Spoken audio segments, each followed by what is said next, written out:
Olá! Hoje a gente vai entrar numa verdadeira história de detetive clínico. Vamos começar com os sintomas de um distúrbio de movimento e seguir as pistas até encontrar a causa, lá no fundo do cérebro. Para começar, vamos definir o nosso mistério. O que acontece de fato quando aquele sistema super complexo que comanda os nossos movimentos começa a falhar? É justamente o desafio enfrentado por pessoas com parkinsonismo, e é isso que a gente vai desvendar hoje. Ok, então, por onde a gente começa? A investigação se inicia exatamente onde o fisioterapeuta atua, nos sintomas. Sabe a rigidez, os tremores? Essas são as primeiras pistas visíveis de que alguma coisa no sistema de controle motor não vai bem. É o problema clínico que a gente precisa resolver.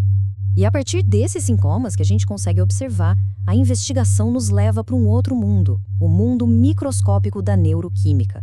E foi exatamente lá que os cientistas encontraram a primeira grande pista, uma que mudou completamente o jogo. E o que é impressionante aqui é a rapidez com que as peças desse quebra-cabeça se encaixaram. Pensa bem, em 1958, a equipe do Arvid Carlsson mostra o papel fundamental da dopamina no controle motor. Apenas 2 anos depois, vem a descoberta bombástica de Ehringer e Horny-Kivis, níveis baixíssimos de dopamina nos cérebros de pacientes falecidos com Parkinson. E logo em seguida, de 61 a 66, uma avalanche de pesquisas só confirmou essa ligação. A dopamina estava, sem dúvida, no centro do mistério. Certo. Com o nosso principal suspeito químico identificado, a falta de dopamina, o próximo passo de qualquer bom detetive é ir até a cena do crime. A gente precisa descobrir o local exato no cérebro onde essa falha acontece. Para a gente se orientar nessa busca, vamos começar com uma visão geral, de cima. Este aqui é o sistema nervoso central, o grande centro de comando de tudo. É aqui que a nossa busca pela cena do crime começa, antes da gente dar um zoom na área que realmente interessa. Agora sim, a nossa investigação nos leva para um lugar mais profundo, para os gânglios da base. Pensa neles como o epicentro, a verdadeira cena do crime onde todo o drama neuroquímico do parkinsonismo se desenrola. E se a gente olhar os detalhes da cena, a investigação aponta para uma falha em uma rede bem específica. A substância negra, que é a principal fábrica de dopamina do cérebro, começa a falhar. Com isso, o corpo estriado que recebe os sinais de dopamina para suavizar os movimentos não funciona direito. E claro, o globo pálido, que é uma estação de retransmissão logo em seguida, também é afetado. É uma falha em cascata. Mas aí, a nossa investigação revela algo ainda mais interessante. Não se trata só da falta de uma substância. O problema é mais complexo. É a quebra de um equilíbrio químico extremamente delicado. E para a gente poder entender esse equilíbrio, a gente precisa conhecer os mensageiros da história. Um neurotransmissor, de forma bem simples, é uma substância química que as células nervosas usam para conversar entre si, controlando, bem, tudo, do nosso humor até o movimento de um músculo. E aqui tem uma analogia que é simplesmente perfeita para entender o que está acontecendo. Imagina o controle motor como uma gangorra, ou se preferir um sistema de freio e acelerador. De um lado, a gente tem a dopamina, que funciona como um sinal inibitório, o nosso freio, que ajuda a refinar e suavizar os movimentos. Do outro lado, a acetilcolina, que é um sinal excitatório, o nosso acelerador, que ajuda a iniciar a contração muscular.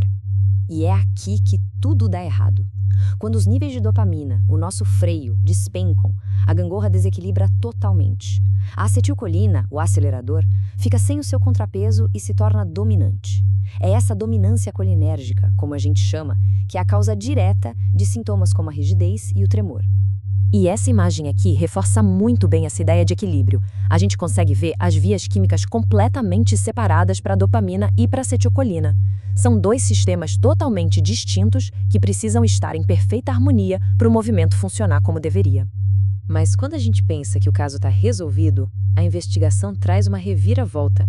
Novas evidências começam a aparecer, mostrando que a dopamina, apesar de ser a protagonista, não está sozinha nessa história.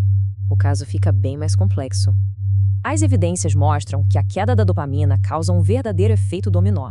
As concentrações de serotonina, por exemplo, caem pela metade em áreas-chave. Os níveis de noradrenalina no hipotálamo, mesma coisa. Até a atividade do GABA, que é uma via inibitória super importante, é afetada.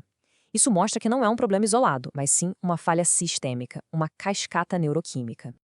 Certo, mas por que toda essa investigação neuroquímica importa na prática, no dia a dia?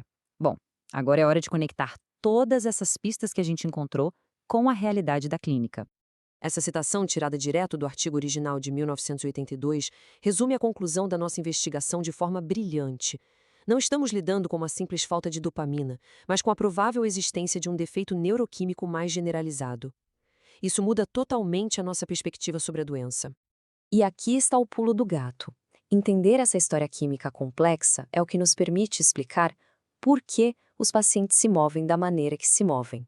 Isso dá um embasamento científico não só para os remédios, mas também para as estratégias terapêuticas que buscam reabilitar esse sistema. E isso tudo nos deixa com uma pergunta final para a gente refletir.